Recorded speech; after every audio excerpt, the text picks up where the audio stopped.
I'm sorry, I just had a moment where I remembered that like people I'm related to listen to this. Just died a little inside.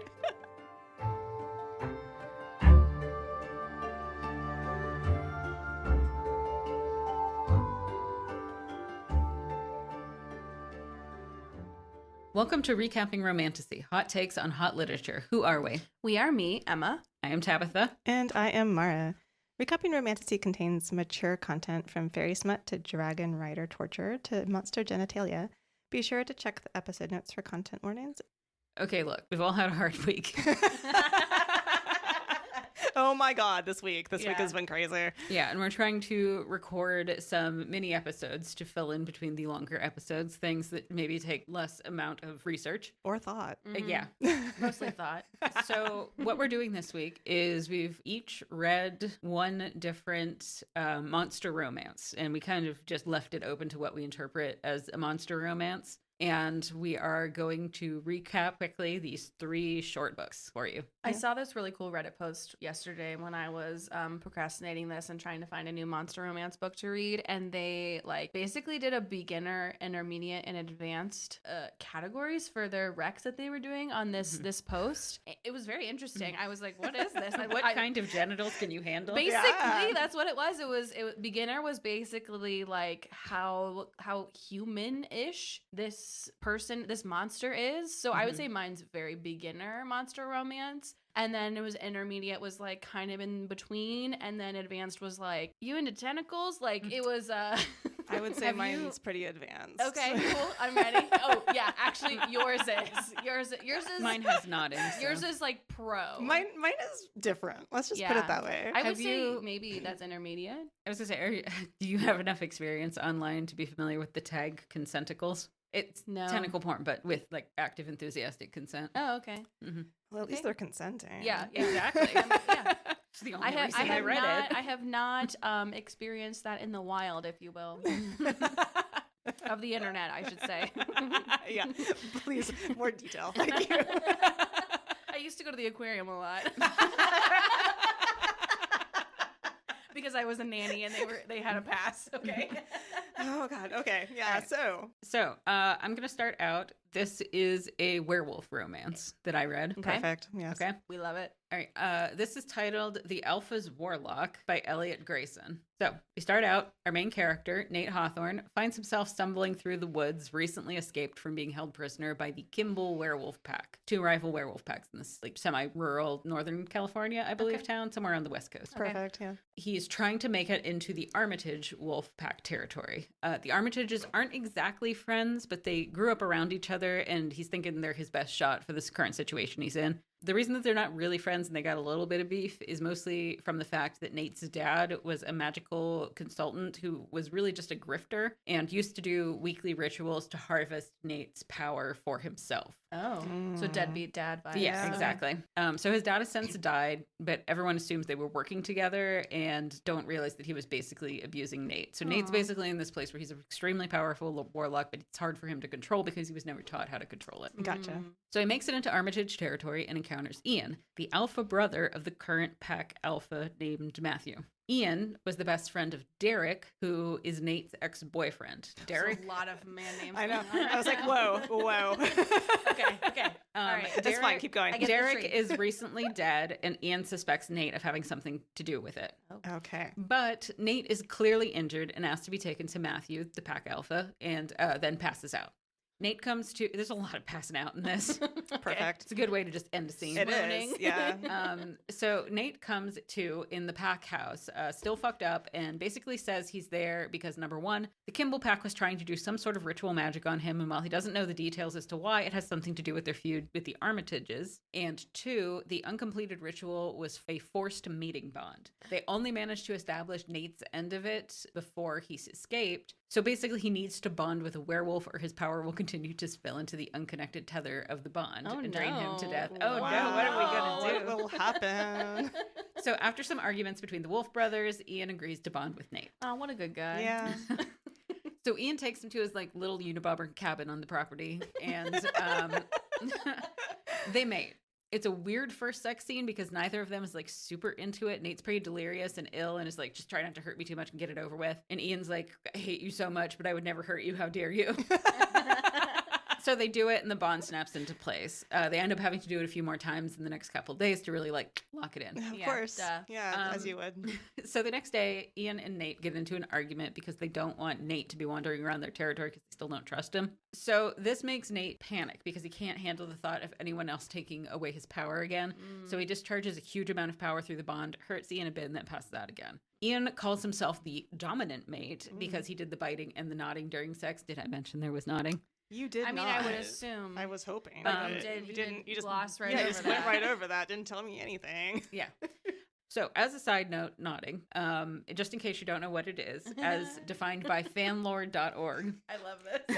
is a kink based on the bulbous glandus, which is an erectile tissue structure on the penis of candid mammals. Nodding fit can be found in fandoms containing canon characters with animalistic characteristics or alien biology. The kink can be a part of a werewolf AU or a shapeshifter story. So basically, it's this thing that swells up at the base of a penis on dogs or dog-like things that sort of like locks them together. Yeah, if you've ever seen dogs mate. Yeah, and I they haven't. get And stuck. Tabitha and I talked about this, and I was like, "Is this a common experience?" And I was like, yeah, you've never seen dogs doing it in It's like, field? have you never like heard Have you someone never talk? lived, Emma? Yeah, like Apparently we had to not. get the hose out and spray the dogs. It's very clear that Tabitha and I had different upbringings. Nope. So yeah, for some reason, this has become a big thing in romance stories that involve monsters. Honestly, that was my first experience with it. Was in a fanfic. Okay, so anyway, the pack is still super suspicious of Nate, and he's kind of bummed about it. He doesn't dislike the pack, and it just kind of reminds him about how much his dad fucked up his life, like made him everybody's enemy. This starts a kind of a pattern in the book. Well, it doesn't start, it's been going on, where Ian says something mean to him, and Nate like feels like he's gonna cry about it, and it makes Ian get super uncomfortable. Is Nate like a twink? Like, is that? Yes, he is. Okay, Oh, Yeah. That's- That he's makes not sense. he's not blonde. Oh, okay, fine. I think he has like average shade of brown hair, but he's Still smaller twink, and thin. Yeah. He's given twink energy. Yeah. Sorry. He's also very sassy. Nice. Okay. So Nate is like, well, if I'm stuck here, at least I can reset your territorial boards because they're shit right now. Him and Ian go to town to get supplies, but everyone is being weird when they say like that they're wanted criminals or something. We don't find out about this until much later, but the Kimball Alpha is friends with the sheriff. So yeah, everyone in town sees them and thinks they're like murderers. They flee quickly and are intercepted by Charlie, a young-looking, there's like no women in this story. Oh yeah, there's not. A young-looking but ancient vampire who controls a big chunk of the town, and his friend, crony, boon companion, something named Dor. Dor is not human and very powerful, but they can't figure out what he is. Does he look human? Yeah, what does he look like? He's like tall, and they said like not thin but slim, like a fighter or a swordsman or Okay. something like that. A fencer, that's what they describe. Oh, okay. He's also very good with the sword. So they basically say they don't want a werewolf turf war in town, and they think that the Kimballs have killed a couple of vampires too. They also think that Matthew is involved somehow. Remember the alpha of the pack? Yeah. Ian gets ragey about that, but says Matthew has been being sketchy lately. So the four head into Kimball Pack territory to fuck him up. Eventually, they see Matthew talking to someone, but that someone is Nate's father, who they thought was dead.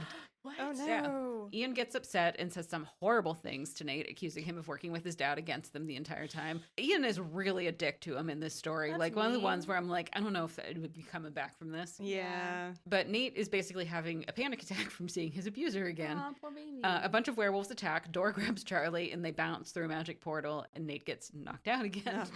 Easy. At this point, I used This guy have like is he concussed? Like he's So passing I- out a lot. I He probably used has to- something Yeah. wrong. I used to think this watching Supernatural quite a lot. Do they faint a lot too? They get knocked out a lot, like hit on the head. And I was like, I had a friend that got 2 concussions in a year, just like randomly, accidentally. And it fucked him up for like Yeah. a long time. Yeah, like he was it seeing a does. neurologist and stuff. Shit. He was on all sorts of different medication. Like if they truly got knocked out that much, Yeah. it would be bad for their brain. Yeah. Well, you know what? They made So- some considerably bad decisions in that Yeah. show. Yeah. So So that's I've what never I seen it. That's what I always think of in action stories when people keep getting knocked out. I was like, ooh, that's going to be like a year recovery. I do think of that a lot when people get like thrown around. I'm like, so your leg is broken and you have a punctured lung and your rib is like fucked up. God, like in how all are of those you Marvel then... movies. Yeah. Yeah, where they're like, I'm going to fall 6 Yeah. floors and be fine. Right. I'm like, you just landed on your side on the concrete, most lady. Most of them at least are like superheroes, but like Hawkeye's. Yeah, No, Hawkeye's or not. Natasha. Neither is Black Widow, Yeah. and she's being thrown around left like a rag doll. It's just like, listen, I know you have like skills, but is falling. But you can't protect your body from gravity. Like, oof. Okay, sorry. So he comes to in like a warehouse or a barn or something, somewhere used for torturing, and Ian is strung up from the ceiling unconscious. His dad monologues quite a bit at this point. He talks about how he faked his death.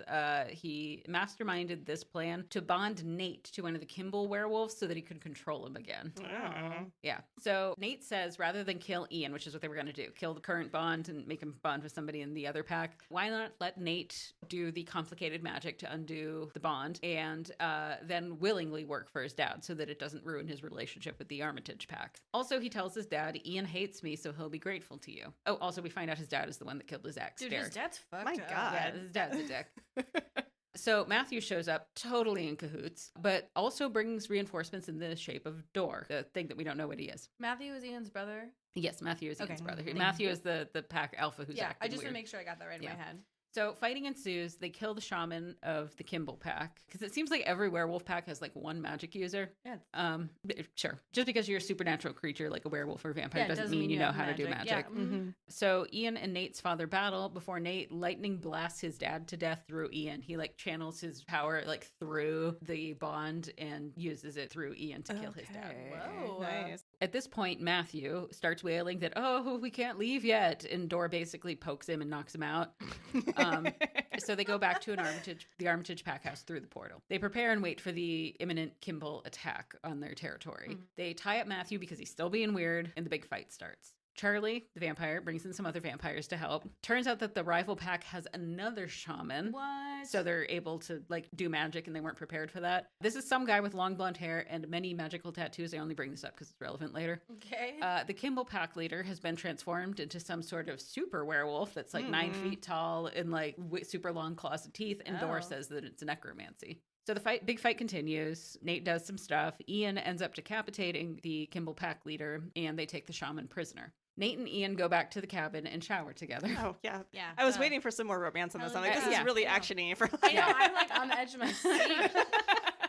The next morning, Ian gets mad that Nate is basically being nice to him. He's snuggling with him, and they finally talk about their feelings. Aww. He thinks that Ian doesn't believe him, so for the first time, he opens up his mind to the bond link so that Ian can feel his feelings, but he's never done this before, and so it like all just rushes out of him at once. Whoa. So Ian is then crushed by the insecurity that Nate has and is like, oh, baby, I've always loved you. It's why I've always been so weird around you. What? Sorry, very different takes. I know. I'm like, excuse me. Yeah. When did you have time to fall in love with this man? Okay, never mind. Go on. Well, okay. Derek, his ex, was Ian's best friend. Oh. So he loved him from afar. Yeah. So like when he started dating Derek, Mm-hmm. which was not like a super healthy, good relationship, but when he started dating Derek, Ian like got real like shitty with him. Yeah. And Because he was jealous. because he was jealous. Oh. Yeah. So then they fuck. Of course. I believe Ian eats him out, which like sure. Wait, is that the words that you would use for this? I believe that's what gay men also use. Oh, do Please they? correct Okay, me if sorry. I'm wrong. Okay. What else would you call it? Rimming? Blowing him? Yeah. Oh. Okay. Sorry. Were you just not imagining the correct sex act No, here? I wasn't. Sorry. Yeah, okay. Yeah, it rims him, Yeah, I guess. Okay. Well, I did appreciate that detail. I needed more detail. I was like, there's a lot going on down there. I'm sorry, Yeah. I forgot you people don't read as much gay romance Well, as me. that Oh, and like sorry. male genitalia, there's like a lot of like ins and outs and like dangly bits. I need more. This is really gross, but it reminds me of a conversation I had with my mom where I You cannot... and your mom are so open. They are. I love I it. cannot My mom's remember. not allowed to listen. I can't remember how her and I got on this subject, but I basically said, what is it with everybody talking about eating ass now? And she's like, I know. They're always going on about like eating ass and choking. What's wrong with young I people love your today? mom. I've never met her, but I love her. My mom would be like, "Do you want to go back to church? Like, I'm gonna pray for you some more." Like, and then she would be like, "You need to talk to your therapist about this." Okay, so after they have sex, they head out to the main house to find out that Matthew has been under the influence of a love spell for months, and that the shaman that they captured is its source. Nate resolves to stay with Ian, and they all resolve to fix this love spell issue. If you can't tell, this is setting up the next book in the series, which is about Matthew and the shaman and their romance. I believe the shaman is is a bobcat shifter, I believe. Oh, I've never heard of those. This is actually It's the very first... Laurel K. Hamilton. Oh, okay. This is the first book in a series titled Mismatched Mates. I have read 9 out of the 10. Oh, boy. Oh. The 10th one is, it takes place in Las Vegas, and it's about gambling and stuff, and I'm really not into that at all. I believe they all feature either vampires or werewolves, and everyone's gay. Wow. But Yes, clap. it was Thank you, it was Tabitha. something that I read during the pandemic and was like, oh, I'm actually enjoying this. Oh my God. I enjoyed you telling the Yeah, story. it was great. Yeah, It was good. perfect. Thank you so much for that. All right, Mara. Okay, Oh, yeah, Maura. no, mine. Okay. So if Tabitha's was intermediate, Mara's is a double black diamond. So not to mix our metaphors, but Oh my God. prepare Okay. yourself. Yeah, okay, so mine is Unhinged by Vera Valentine. It's a very short book, so this is going to be quick. But Unhinged is an erotic door romance. Mm-hmm. Yeah, you didn't hear that wrong. A door, like Yeah. you used to open your house. With a knob. Okay, so I'm pretty sure I read this because, I mean, it's been a couple months now, so Yeah. that was a way far time ago. Because I'm known for reading the strangest erotica that is presented to my group of writer friends because I suppose I enjoy the challenge. It's unknown why I do this. I Morbid sincerely don't know. curiosity. It could be morbid curiosity, yeah. It's certainly not because I enjoy it. Although I will accept that I have a screwed up sense of humor and like wacky things. So onward, let's do this. Yeah. We open this story with a door. The door of an apartment. It is in love with Tana, a human that lives within the apartment that the door is protecting. The door thinks of itself as a protector, I So should say. is it the door's POV in this story? It's entirely POV door. Okay. Oh. Yeah. Wow. There is no, like, the girl is just a secondary character in Wow, all of okay. this. So be ready. This is all door POV. Okay. So the door takes his job extremely seriously because Tana's landlord wants to rape and murder her. Whoa. Mm. Yeah. He's like sleazy too. Like Yeah. he's a sleazy raper and Got it. murderer. And the door really likes Tana because she knows how to properly respect a door. Oh. Like he What does that entail? Like closing it gently? Yes. Okay. Yes, that is part of it. Like Okay. he likes to talk about comparing Tana to previous tenants that Oh, okay. slammed him and shouldered him too Oh, hard and things wow. like that. I close my Um, door with my foot. Do we think that's good etiquette? No, No, for a oh. door that would be very bad I'm etiquette. so sorry. To all See, the doors out there. Like, I he- close my door gently, but that's because I have anxiety and I don't like loud noises. Oh. Like he likes to talk about how she inserts the key gently and turns God. it without Oh. like jiggling too hard. Yeah. Interesting. So also she appreciates a good welcome mat, which he was like, you know what? I like that. I like the Okay, decor. okay. Okay. So yeah, the door likes to also watch her eat popsicles and enjoys it immensely when she presses her breasts against it. That doesn't seem like good door etiquette. Yeah. No. So like she's pressing her breasts against so she can see through the peephole, right? Oh, I see. Yeah. So he's like, ooh, I like that. So, okay, the real story, however, begins when a cop shows up and asks Hannah about some missing girl. Oh, no plot. The door feels helpless as he is just a door, not to fear. The door is visited by Zeus, Like the actual Zeus? the actual Zeus, Oh my god. who has been sent by Hera, his wife, to make amends. For, you see, Zeus got drunk and fucked a sacred oak. I mean, sounds in line with Zeus, but Yeah. I mean, Zeus he's like basically like, listen, I know that like consent's apparently a thing, but thing is I accidentally kind of put my penis in a knot hole in this sacred oak, and it appears that one of the acorns from this oak floated all the way. I mean, this happened in Greece, right? So I guess it floated all the way to wherever this apartment is. I like to think it's in New Jersey, Yeah. personally. I just like to think it is Zeus fucking a tree in New Jersey. Yeah, Yeah. I mean, yes, but there is like the acorn floated. So I'm like, okay, it floated Okay. all the way across the ocean and it became a tree in New Jersey that was felled and turned into a door for this very shitty apartment complex. So Zeus tells him, it appears that you're probably half dryad. And so Zeus then tells him that tonight you can enter Tana's dreams and convince her to fuck you. The fucking will make you a real boy. So the door is like just flummoxed by this. He's like, are you kidding me? What the fuck? But then he's like, maybe I can do this. So he starts to like think real hard. And by thinking really hard, somehow he makes it into Tana's dreams. Okay. And he tells her in the dream that he's her door. What a way to start. Because he does appear in her dreams as a human man. Oh. And so he says, hey, I'm your door. And she's like, that's crazy. And he's like, look, I can be a real boy and be together in the way that you use your shivering blue stick. Does he mean a vibrator? Does he mean a vibrator? Yes. Yeah, but he calls it the shivering blue stick. Okay. Now here in the dream, she's like, what the hell are you talking about? How are you watching me with my shivering blue stick? And he's like, you leave all the doors inside the apartment open. I can see everything. Is it just like one long hall then, her apartment? I have no idea. I've been thinking about how this apartment is like laid out. The door can see into her bedroom. Okay. Yeah, so I'm assuming like the way it's laid out is like she can see right in there. Okay. And she leaves the doors open, so he's like, I can see what you're doing, and if you do that with me, I'll turn into a real man, and I will protect you against your skeevy landlord, who, by the way, is definitely a rapist and a murderer. So she's like, oh my god. So in her dream, she's now very concerned that her landlord is a rapist and a murderer. If a dream door told me that my landlord was a rapist and a murderer, I would also be concerned. Yeah. So, and also he like kind of tells her, hey, your landlord is creeping around your apartment while you're not here. So now she's concerned. So she wakes up and she's like, dude, weird dream. I probably stop eating all those popsicles that I like to eat. Yeah, what's in them? Bad for door. I know, right? So she leaves. And then while she's gone, the landlord comes into her apartment and poisons her orange juice. Yeah.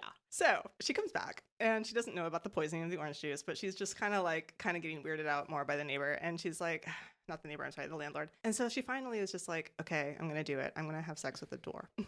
And so what she does is she gets out some Lysol and she Lysols the knob. I mean, good for her. It's really good. Hygiene. It's good hygiene etiquette. Does he fuck her with the knob? Okay, so what she does is she gets an ottoman. Okay. And she shoves the ottoman up against the door. Yeah. And she gets naked. She gets on top of the ottoman, but against the door. She does also put a condom on the knob, so, double protected. No door pregnancy. Yeah, thank God. And then she just kind of eases herself back onto the doorknob and does it. Now, she really likes it, by the way. Is this a round doorknob? It is, okay, yes. fine. It's a round doorknob. Okay. And guess what? He turns into a real boy. Does she like, orgasm from this? She does. She orgasms from it, but he doesn't turn into a real boy immediately. So she's like, okay, that was amazing. That was really good sex. I'm also a crazy pervert. I did not know I had this in me. But she looks at the door as it's a stolen door. She's like, well, that was clearly a crazy thing for me to do. And she walks away. But then he becomes a real man. And he's like, I'm a real man. And she, of course, is understandably shocked. Also, they have no more door because he is the door.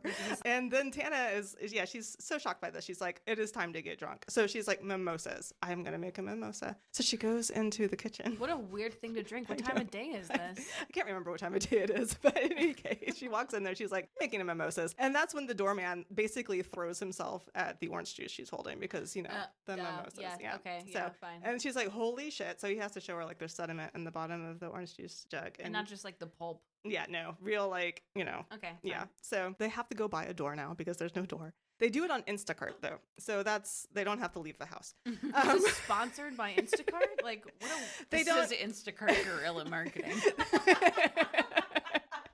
So they don't mention Instacart. This is my edition. It's something along those lines. So she's like, it's the same. It's like she can buy a door out of the same app that she buys her groceries, which is very convenient. So they have to hang up a curtain though in the meantime, and they're like discussing the pink tax while they're hanging up this curtain because all of her. Is he a feminist? Yes, a feminist he's door? a feminist. Wow. He's a feminist door. And she was like explaining to him like, the reason why my little case with all of my equipment in it is pink because the pink tax. And I don't even know where this was going, but he was like, that is absurd. And so they decide to call him Driz, which can't possibly be more ridiculous than calling him door, but Driz, like Drys. Why? Because he's like a yeah. okay, Yeah, whatever. exactly why you think. So then new door arrives and Driz is hilariously concerned that Tana will try to fuck it too. Oh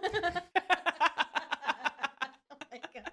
So this is why he has deliberately chosen a doorknob that is non-fuckable. Like, I guess it's one that's like, it's got like some edges to it. So he's like, this is those, one that, like crystal yeah, ones? I think so. So he's like, this is one that you're not gonna fuck. And so after they get the door up, they go shopping because he has no clothes. Oh. Yeah. So wait, has he been naked the whole time? No, what does he look like? Okay, he basically looks like Channing Tatum.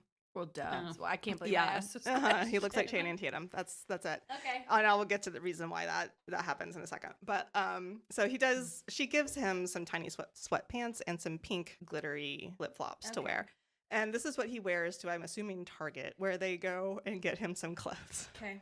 And people are all staring at him. And she's like, they're staring at him because he's wearing teeny tiny sweatpants and, glittery pink flip-flops. And he looks like that dude from Magic Mike. Yeah. Basically. Oh, okay. So at this point, they go home and they have sex. It's just normal human sex. So I'm not going to get into that. But the landlord, after they have sex, barges in because there are cops onto him now. And he suspects Tana has told the cops about him being the one who raped and murdered some girl that got disappeared. He has a gun with him. Oh. So then Driss gets shot by the gun because they have a little scuffle. And he turns into a door right when he gets shot and he falls on top of the landlord. No. Yeah. And so then we cut to black. And the next thing we know. Yeah, because he's dead now. Yeah, well, you would think. Next thing we know, we've jumped forward a bit to Tana having sex with the door Driss because Hera told her to. Hera has appeared and told Tana to have sex with the door.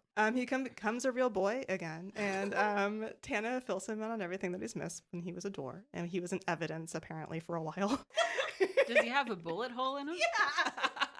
I can't remember if he has a bullet hole. But I hope he does. But yeah, so apparently when he fell on the landlord, he knocked the landlord out and the landlord had to go. The landlord's still alive. Thankfully, he's not a murderer.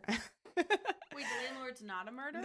He murdered that other girl. But yeah, he murdered the other girl. Sorry. So the landlord is a murderer, but Driss is not a murderer. Oh. So what happens in a lot of those monster romance books I've read lately is that the monster love interest winds up murdering people to like stay the way he is. In any case, moving on. I know what book you're talking about. Oh yeah. We'll get there. So Hera has told Tana to have sex with the door to make him, Driss again because she's like, I loved you so much. I could barely function while you were gone, even though she's known him for approximately 2 days. But so she also says like, this is going to happen every month on the full moon. You're going to turn into a door. They're going to have to have sex again in door form. So you'll become a human being again. So we've got that to look forward to. Then Zeus sends him a driver's license and a birth certificate and a rare coin to get him started in life, like the good dad he definitely never was. The end. Yay. That was a wild ride. Yeah. That was like the weirdest Pinocchio fan fiction ever. Yeah, it was like she thought, what if I make a Pinocchio erotica but weirder? Way weirder. Okay, I read this last night and wrote my notes last night, so apologies to everyone. This is The Orc from the Office by Kate Pryor. I would say this is, if yours was advanced, mine's green slope for all those skiers out there. Okay. You both look like that means nothing to you. I don't even know what that means. What does that mean? Okay. The green circle's the easiest. The blue square is intermediate, and the black diamond is the hardest. You can go double black diamond. Okay, so it's the double black diamond thing that you mentioned. Yeah. Gotcha. Sorry. Okay. Mm-hmm. I'm very classless, so I don't know skiing terminology. I think you're classy. Okay, so our human main character, Janice, works at Evil Inc., a company chaired by a board of undead and spearheaded by a fearsome necromancer. Janice works in HR and she is always composed, but we start this story with her slapping a filing cabinet because she can't open it with her weak human body. So composed. Yeah. Of course, this is where her and our monster love interest have their meet cute. He is a 10-foot tall orc. Naturally. And she's a normal human size, so she's like 5'4". Oh my God. Oh my God. Yeah, just wait. There's a very funny art that I have to show you. It's not funny, but just again, she's like half his height. Just keep this in mind the whole time, okay? He has black hair that skims his shoulders, which are wider than the door frame. He has to like duck in to get into the door frame. And then like an orc, he has little tusks poking out of his bottom lip and then kind of sit over his top lip. And he also wears glasses. Oh, well, that's a nice smart. detail. Yeah, he's a nice guy. So he, as nice guy orc does, he tries to help her get the cabinet open, but he's not pulling at the right angle, according to Janice, who's also kind of a weird control freak. And she's like, this is why it won't open, so I'm going to help you. So then she gets next to him, and he's like literally on his knees to help her because everything's human size because it's human resources. And how is he not destroying this filing cabinet? Truly, I don't know. He's like using his pinky finger to do it, I guess.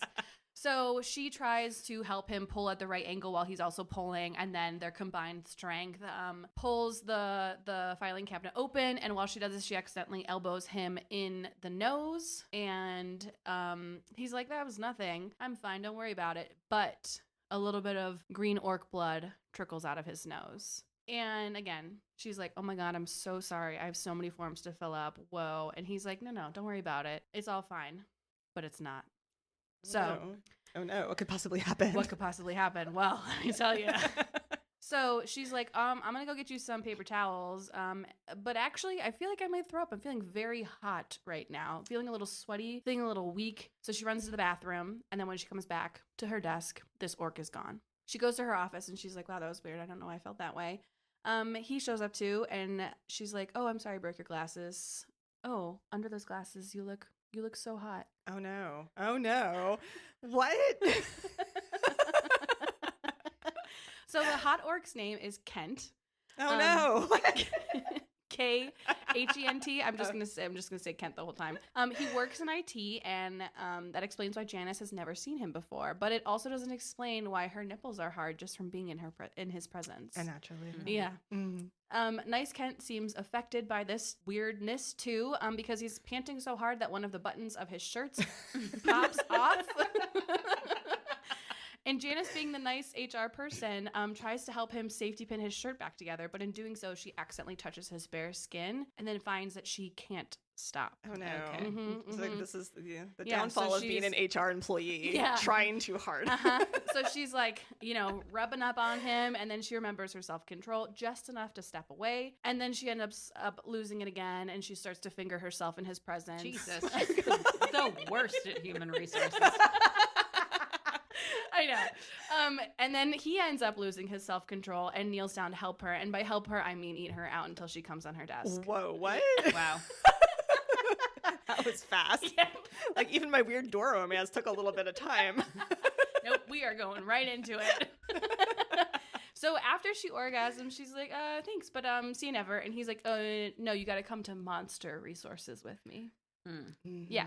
And I would just have to say, it seems a little weird that Human Resources isn't aware of like some of the protocols of Monster Resources. Like, well, they wouldn't warn people like, don't touch an orc or you might get too horny to live. Mm-hmm. Yeah. They apparently didn't, because that would be in the manual, I'm pretty sure. Yep. Yeah. No, because she goes to romances. She goes to Monster Resources and receives a "so you mate bonded with your coworker" pamphlet. Oh no. And this is basically like a dating policy with a "don't have sex on company property" underlined, italicized, and bolded. Janice is very confused because like no one bit anyone, and all the other monsters you have to bite someone in the right place and etc. in order to be mates. So like, how could this have happened? So Gwen from Monster HR, or Monster Resources, MR if you will, makes them watch a VHS on orc biology and their mating customs. This explains that orcs have a history of courtship by combat, in quotes. Yeah. So drawing blood releases pheromones, and that starts the mating bond, and then you will solidify it once you consummate the bond. Gotcha. I don't know. This seems like it would happen like a lot more often. Yeah. Yes, well, If that it's, gets like, explained what happens later. with the paper cuts? I don't think these people should be allowed to work in office space. I know. She does say this to him once, to be honest, towards the end. I stopped paying as close attention as I should have. You'll see why. So anyways, we might get there, but he basically explains like it's very hard to like draw blood from an orc if you're not also an orc. I see. So like we're not really worried about being around humans because y'all guys are like weak, puny losers.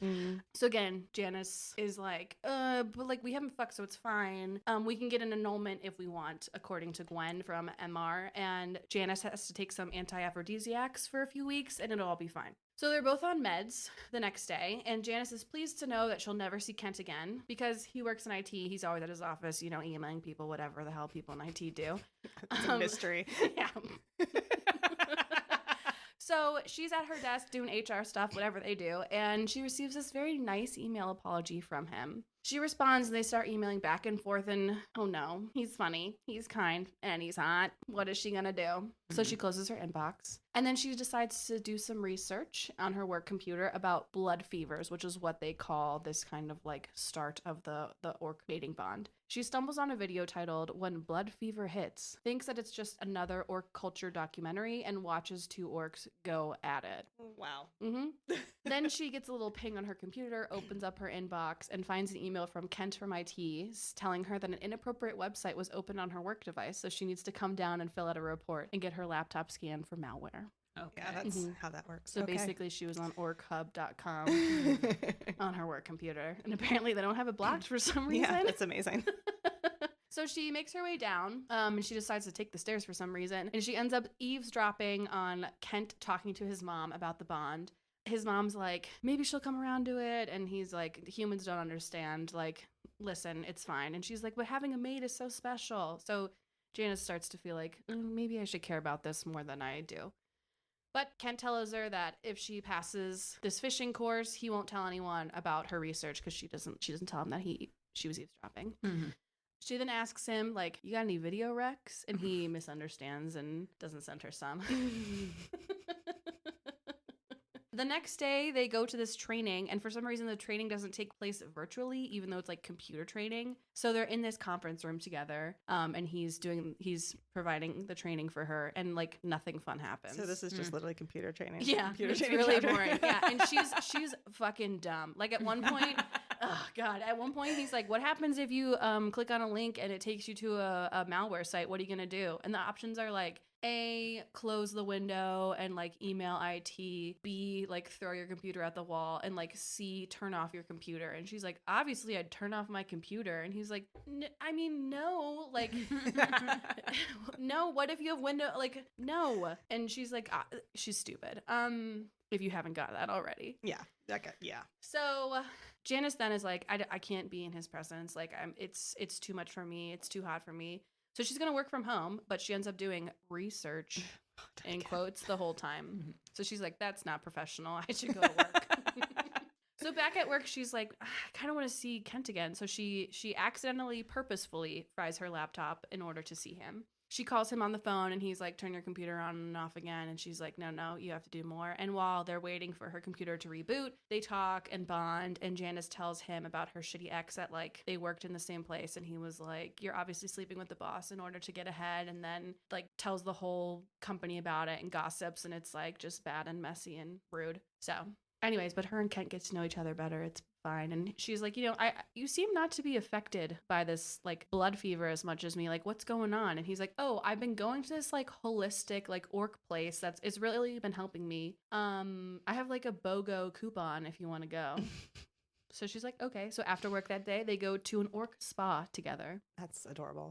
Yeah. Yeah. It's like covered with moss and like, natural like bathing pools. So it's like a back to nature spa. Yeah. Nice. Okay. But she's an idiot and was in meetings all day. So she didn't read any of the like information about what it's like.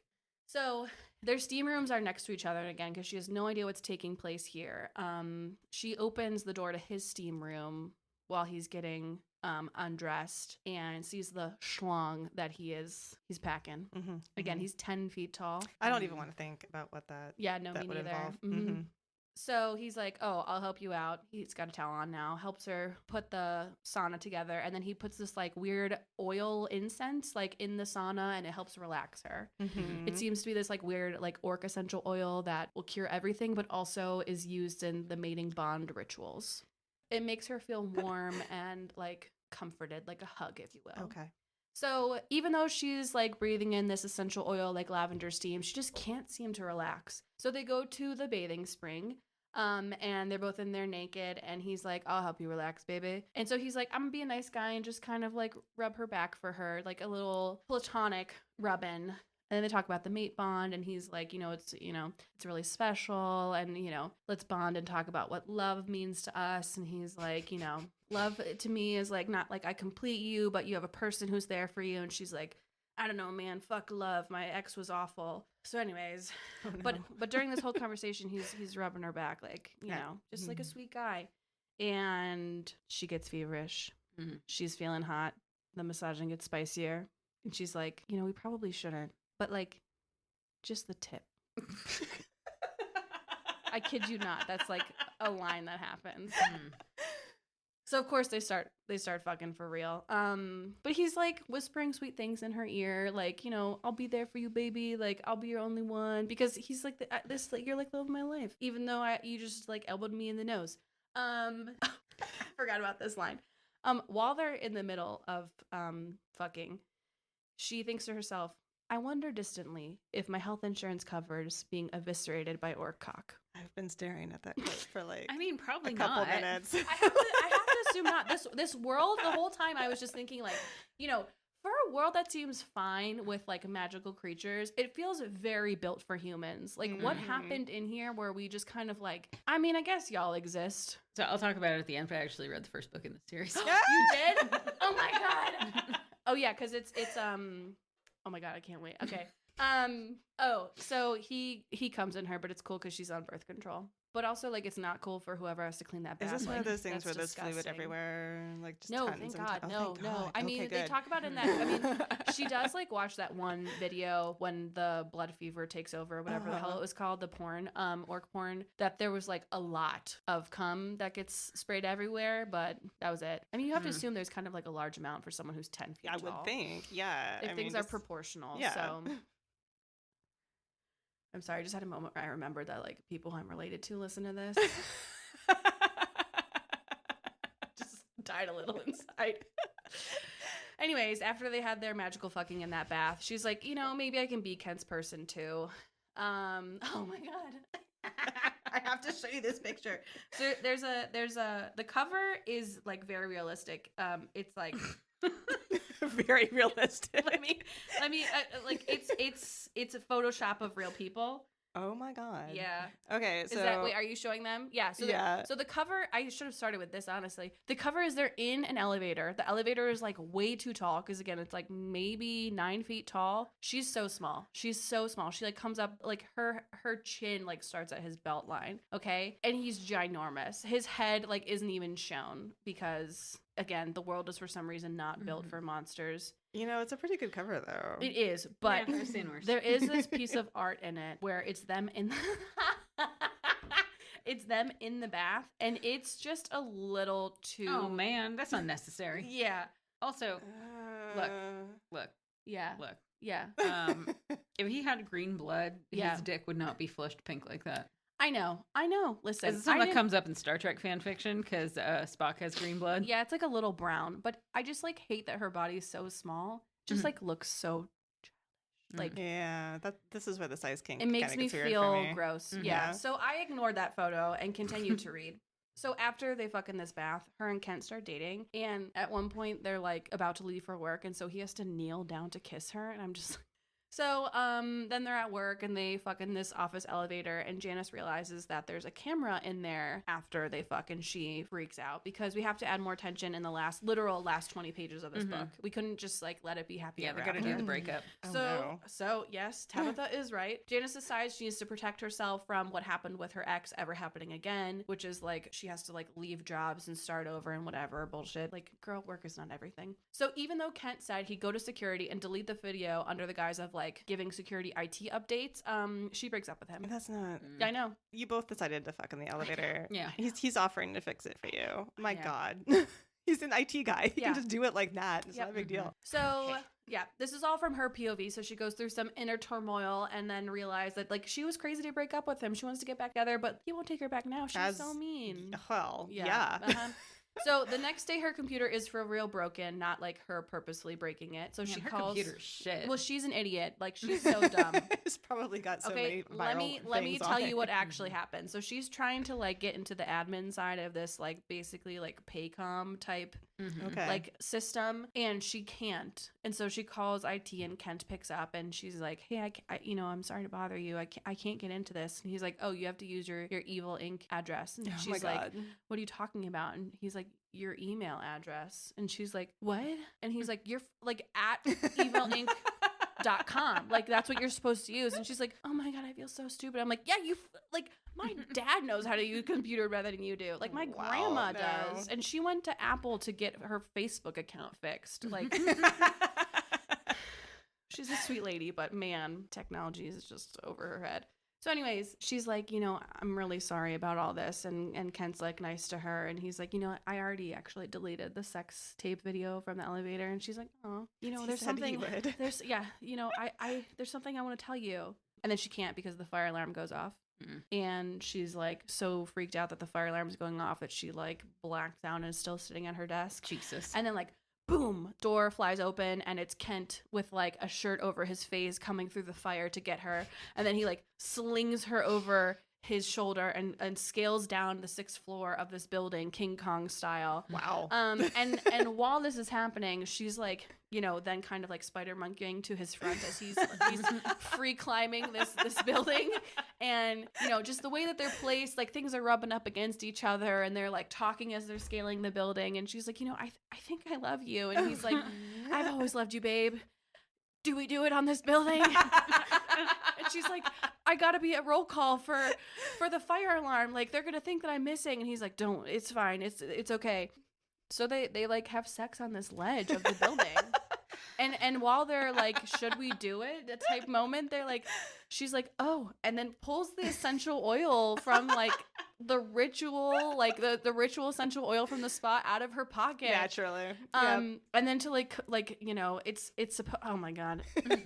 Like at one point in this book, he describes the like rubbing of the oil during the like mate bond sex to be romantic. He like makes fun of her basically for like watching like passionate romantic porn, like out of all the porn you can watch, like the nerd porn, like like type moment. So they're like romantically rubbing this oil over each other on like the side ledge. Of the ledge of this building. Yeah. At one point I had to stop because there wasn't first off, I wasn't really focused. It was just so the second sex. I literally put my Kindle down for one moment when she was like, I'm feeling something getting hard underneath me. I'm like, what is going on? You're scaling a building. You're saving my life. Like, is your adrenaline like not peaked? Like your blood should be elsewhere. Why is it rushing to your groin? I literally put my book down. I was like, they're not gonna have sex on the side of this building. And they do. And I was like, all right, I can't focus on the details here. So like at one point in this like side of the building sex they have on this ledge thing, she like blows him at one point on the side of the building. Yeah, and I'm like, I don't know how this is taking place right now. So my story feels so tame now. Like every time they did it, it was in a bed. No, they like never did it in a bed in this book. It was anywhere but a bed, basically. So yeah, so they consummate the bond on the side of this building. They like everyone. The meeting place of the fire must be somewhere else, like their safe zone. You know what I mean? Like you go to the parking lot during the fire alarm. Yeah. So hopefully no one's watching this. But I was literally just skimming. The whole city is watching it. It's on the side of the building. Oh my God! I hope someone took photos or something. That is potentially on fire. Yeah. So the last chapter is like really small, kind of like an epilogue, and they're now about to go meet his mom, who's like so excited, and he's like, maybe we should do like the human equivalent of this. Maybe we should get married. And she's like, are you fucking proposing to me right now? Like this is not how, this is a big deal. You can't just like throw it out as a suggestion. Like fuck you, man. Like human culture, like you need to respect it. And he's like, whoa, sorry, will you marry me? And then we read like a chapter from Gwen from Monster Resources POV, so her book must be next, but that's the end. So it was do they get married? I don't know. Oh my God. I have to read the next book. Gwen might tell us. I'm sure they do, but it was so I read sigh. Yeah, big sigh. I read the first book of this series. It's like a necromancer or something, right? The series is called Claws in Cubicles, and the first book is Love, Laugh, Lich. Okay, yeah. Oh yeah, that's right. Oh right, yeah, you told me. Yes. Yeah. So from what I recall, this was back in October because, as you can see, Kindle Unlimited shames me by reminding me when I borrowed this book last. It's like our world gets invaded by this other dimension, this like dark dimension. So all of these like orcs and gargoyles and necromancers and ghosts come into our world, and you still got capitalism. Yeah, so right. They just work for this business. So I think that's why. Is he the CEO of the business? Yes. Okay, because she was talking at one point in this book about like her friend who's like Lily. Yeah, and she's like, when Lily was telling me these things, she never like dealt with blah blah blah when she was having sex with the undead or something. And I was like, what's going on here? So There's a lot that I'm missing. I was actually gonna talk about this book, one of our other monster romances, but I will say, disappointing thing. He looks like a skeleton man on the cover, but he's actually like a monster that's like a mask he wears. So he's like a furry monster. He does, however, have 3 penises. Okay. Oh, I will say this orc penis is like flat on the top. Why? I don't know. That she describes it as slightly concave with a slit. And at one point there's so like a flatworm. Yeah. Lovely. Yeah. Or like a horse wiener is how I read it. Or horse penis is flat. Mara, tell us quickly. Don't Google that on this right now. This is a huge don't. Well, that's Do what we I have got. to Google horse penis now? Because No, please don't Google it. Please don't. Okay. There was some I don't know who it was, Tom Hiddleston or something, or some British Where are you actor. going with this? I'm sorry, I promise it has a point. He was talking about, I don't think it was him, but he was talking about how like he was riding horses for this movie and they kept having to like Warhorse. cycle out horses. Yeah. Oh, do you know this story? I know because his horse, the horse that he was like riding for this film, like basically always had an erection. Mm-hmm. So he was like, it was super weird. Yeah. So that's they do that. Never seen the docs, but I did see that interview where they like show a non-blurred photo. Yeah. Some Geldians will just drop their penises, and there's nothing really you can do about it. I've seen donkeys do that a ton too. Yeah. They don't even look concerned. It's just out. Donkey penises look very strange. It's like more so than horse penises. Yes, I think they're. They're not. I mean, they're not longer. Like the size, they're proportional to the size of the animal, but they've got a stranger looking end. Anyways, that's what the orc penis looks like. At one point, I had to like reread a line 3 times because Janice was talking about Kent's penis, and the author accidentally put an S after the word slit, so it was slits, and I was like, and you're like, whoa, I have to rethink everything. It was like, hold on, is there 2 peni? Like, what's good? It's like, how many slits at the end of this? Yeah, and then luckily in the next sentence there was just 1 slit, and I was like, okay, fine. I can handle that. So that's The Orc in the Office. It was a book that I read. Yep. I rated it 2.5 stars. These were all books that we read. Yeah. And, I mean, okay, important question. Did we regret these decisions? Oh, no. I enjoyed the entire mismatch. Yeah, I loved every minute of Your Unhinged. book sounded more enjoyable than mine did. Mine was basically porn with plot, but like light on the plot. And I also, no offense to HR workers out there, but man, Janice was so boring. She was like, I'm going to fill out form BJ3 in triplicate, and then also the blue form, and then also we're going to have to make this report to this person. I was like, you don't have to fill out forms in triplicate anymore. In this book, you did. They must have like fax machines and stuff still. Did you regret Unhinged? No, I don't regret Unhinged at all. In fact, I thought it was hilarious. I hope one of our monster episodes lines up with Thanksgiving. Oh, yeah. Oh, for sure. Because I have the perfect monster romance for that. All right. Well, thank you for joining us for our monster romances. And again, if you have any suggestions, please share them. Drop them. Absolutely. All right. Bye. Bye. Bye.